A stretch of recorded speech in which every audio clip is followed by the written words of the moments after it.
Hi guys, it's me, Laura, and I wanted to show you some decorative cuteness that we've got in here. So this is our bookshelf that we have.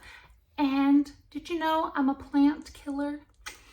Yes, I am. I don't keep things alive. So artificial plants is what we do.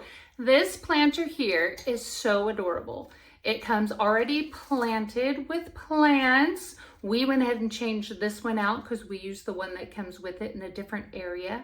But we are able to move this around the house to decorate the different spots that we'd like to for that month. So this month it is holding up some books, but I wanted to let you know how sturdy it was. It is sufficient enough to, heavy enough to hold these books up. So it's great in that aspect.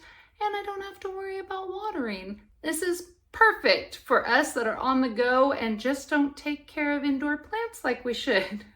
So if you are in need of some great decorative items to put plants in, this combo plant pot is the way to go.